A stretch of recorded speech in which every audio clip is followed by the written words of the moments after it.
지금 현재 삼국지의 원형이 된 것은 청나라 때 모종강이 정리한 삼국지 연의입니다. 이 삼국지 이야기는 중국에서 일본으로도 건너갑니다. 그래서 일본 에도 막부 시대에도 이 중국에서 건너온 삼국지가 약간 개작이 돼서 일본에 소개됩니다. 1600년대 초에 일본에 들어온 삼국지 연의는 일본어로 번역이 됩니다. 그래서 통속 삼국지 등의 여러 가지 형태의 삼국지로 유통이 되었습니다. 이 그림은 일본에서 묘사한 관우의 모습입니다. 우리가 알고 있는 삼국지의 이런 모습들에 중요한 역할을 한 인물이 한 사람 있습니다. 그 사람은 19세기 말에 태어나서 20세기 전반, 중반까지 활약을 했던 인물인데요. 바로 요시카와 에이지라는 사람입니다. 이 요시카와 에이지는 소설을 썼죠. 글을 쓰는 사람이었습니다. 그래서 이 사람은 도요토미 히데요시의 그 이야기도 소설로 쓰고 그리고 삼국지도 써가지고 굉장히 유명해진 그런 인물입니다. 요시카와 에이지가 쓴 삼국지는 모종강이 썼던 삼국지하고 다소 내용에서 차이가 있습니다. 이게 요시카와 에이지가 쓴 삼국지가 나중에 단행본으로 출판된 모습입니다. 요시카와 에이지의 삼국지는요, 시작을 이렇게 합니다. 후한 건녕 원년 무렵, 지금으로부터 약 1800년 전의 일이다. 한 사람의 나그네가 있었다. 허리에는 한 자루의 칼을 찼을 뿐인데 옷차림은 매우 초라해 보였다. 눈썹은 수려하고 입술은 다홍색, 특히 총명한 눈동자하며 오동통한 볼을 지니고 언제나 미소를 머금어 전체적으로 천한 모습이라고는 없었다. 나이는 24, 풀밭에 우두커니 앉아 무릎을 껴안고 있었다. 유유히 오래도록 물은 흘러간다. 산들바람이 상쾌하게 귀밑털을 어루만진다. 시원한 가을이다. 그리고 이곳은 황하의 두둑, 황토층이 낮게 끊긴 기슭이다. 라고 시작을 합니다. 그래서 여러분, 천하가 3분이 되고, 5분이 되고, 이런 이야기로 시작을 했다 하는 것은 모종강의 삼국지이고요. 후한 건녕 원년에 한 젊은이가 나타나는 이런 것으로 시작했다 하는 것은 요시카와 에이지의 삼국지입니다. 이 한 사람의 나그네는 누구일까요? 유비입니다. 유비가 자기 어머니에게 차를 선물을 하려고 기다리고 있는 모습을 묘사하고 있죠. 물론 이것은 요시카와 에이지가 만들어낸 창작의 산물입니다. 그래서 실제 삼국지 소설 속에 나오는 건 아니었고요. 요시카와 에이지가 창작을 해서 좀 집어넣은 부분이라고 할 수가 있겠습니다. 또 모종강의 삼국지와 요시카와 에이지의 삼국지의 차이가 있습니다. 그것은 제갈공명의 동남풍 관련해가지고서도 이 두 작품의 차이가 나타납니다. 모종강이 쓴 삼국지에는 어떻게 제갈공명이 동남풍을 불게 했는가 여기에 대해서 이렇게 쓰고 있습니다. 제갈공명이 옛날에 팔문둔갑의 천서를 전수받았다 라고 이야기를 합니다.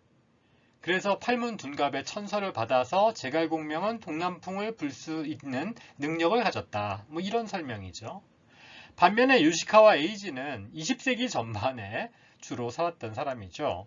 그러다 보니까 이게 무슨 팔문둔갑의 천서를 받아가지고 바람의 방향을 바꾼다는 게 설득력 있는 게 아니었습니다. 그렇죠?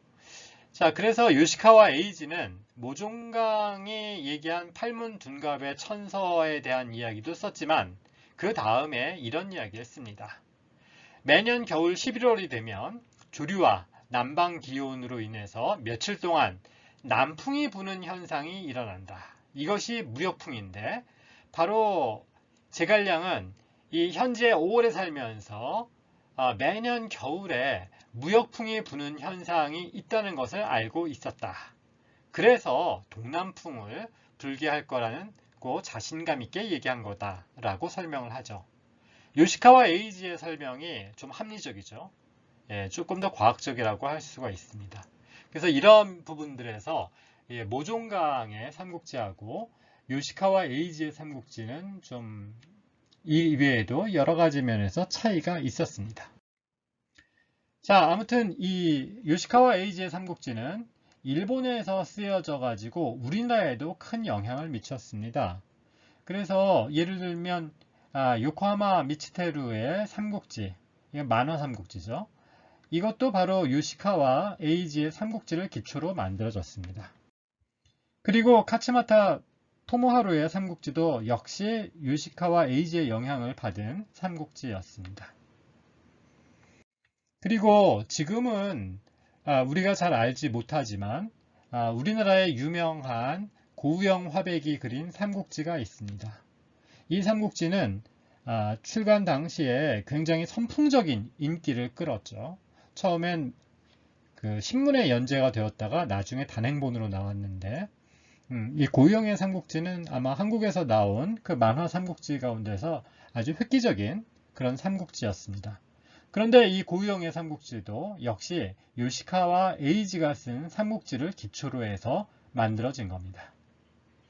그래서 결국 이것을 보게 되면 청나라의 모종강이 쓴 중국의 삼국지가 아니라 일본의 요시카와 에이지가 쓴 삼국지가 오히려 한국과 일본에서 더 큰 영향력을 미쳤다고 할 수가 있죠. 요시카와 에이지는 19세기에 태어난 사람입니다. 요시카와 에이지는 자기가 쓴 삼국지를 1939년부터 1943년까지 도쿄 마인시 신문에 연재했습니다. 이 소설은 중일전쟁 시기에 전국적인 전쟁 참여를 독려하기 위해서 조선 총독부의 기관지였던 경성일보에도 동시에 연재가 됐고 타이완에서도 연재가 됩니다. 그 이유는 이 전쟁에 많은 사람들이 동원이 되어야 됐고 대동아 공영권에 많은 일본인 식민지 조선이라든가 대만의 사람들이 관심을 가져야 됐어요. 그리고 동원이 되어야 됐습니다.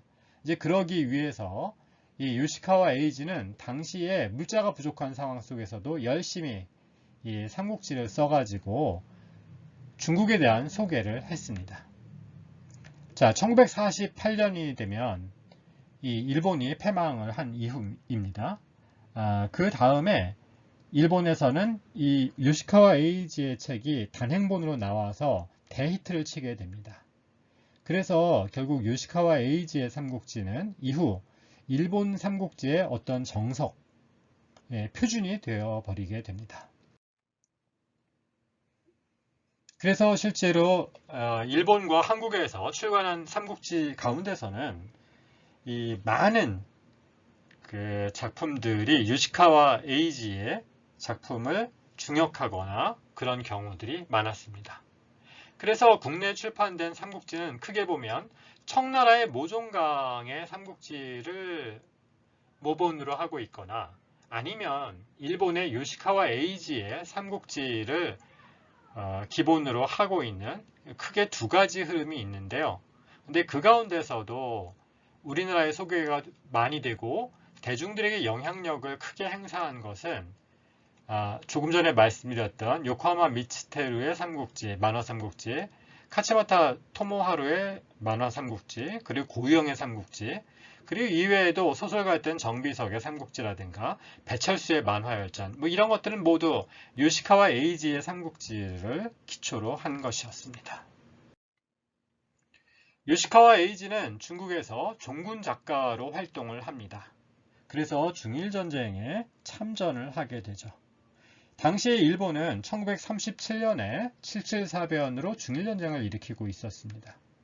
당시에 요시카와 에이지는 종군 작가로 1939년부터 1943년까지 중국 각지를 다니면서 삼국지를 신문에 연재합니다. 요시카와 에이지는 직접 중국 전선의 장강, 한커우 지역의 작전에 종군하기도 했습니다.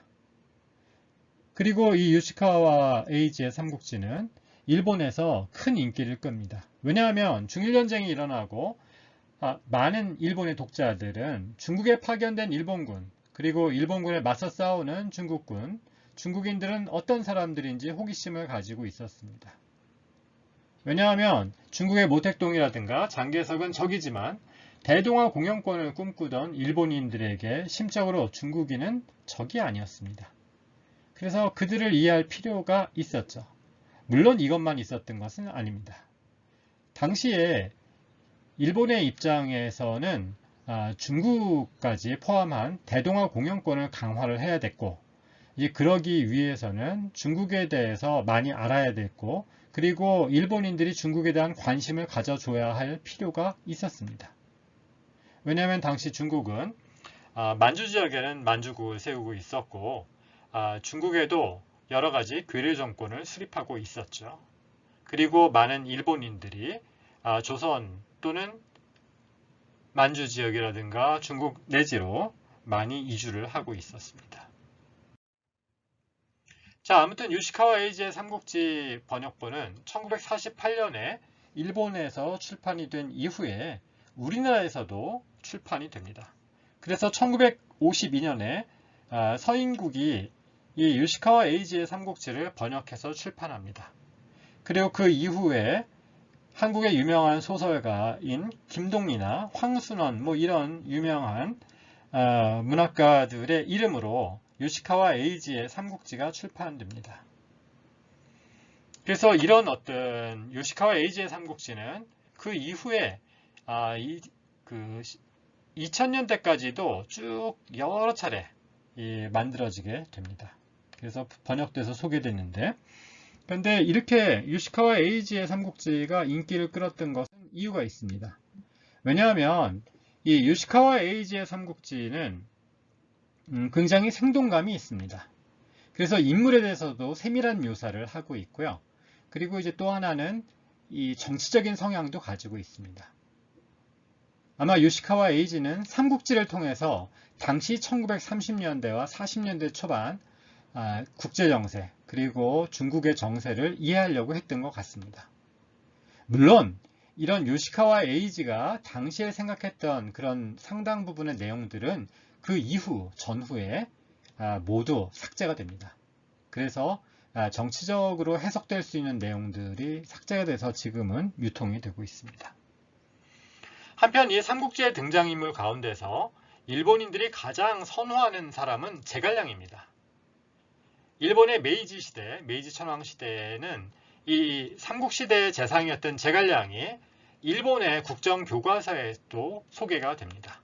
왜냐하면 국가에 충성해서 분골쇄신하는 제갈량의 충절의 이미지, 이 이미지는 당시 일본의 국가주의적인 정신에 부합했기 때문입니다. 목적을 이루기 위해서 고군분투하는 이런 제갈량의 이미지는 당시 일본인에게 최고의 인간상으로 받아들여집니다. 주군을 위해서, 국가를 위해서 멸사봉공하는 그런 제갈량의 이미지. 결국 제갈량은 이제 과로사를 하게 되죠. 바로 이것은 당시에 러시아와의 전쟁 계획을 입안하다가 과로사한 그런 일본 군인이 한 사람이 있었습니다. 그 사람은 일본 육군 대본영, 육군 참모본부의 차장이었던 타무라 이요조라는 사람이었습니다. 이 사람은 살아생전에 제갈량이다. 또 일본 전국시대에 유명한 그 무장이었던 다케다 신겐이라든가 우에스기 겐신에 비유를 해가지고 살아있는 다케다 신겐이나 살아있는 우에스기 겐신이다. 이런 식의 평가를 받기도 했습니다. 자, 이 사람이 타무라 이요조죠. 아무튼 그래서 일본에서는 이 가장 인기 있는 삼국지의 인물 가운데 한 사람이 바로 제갈량이었습니다.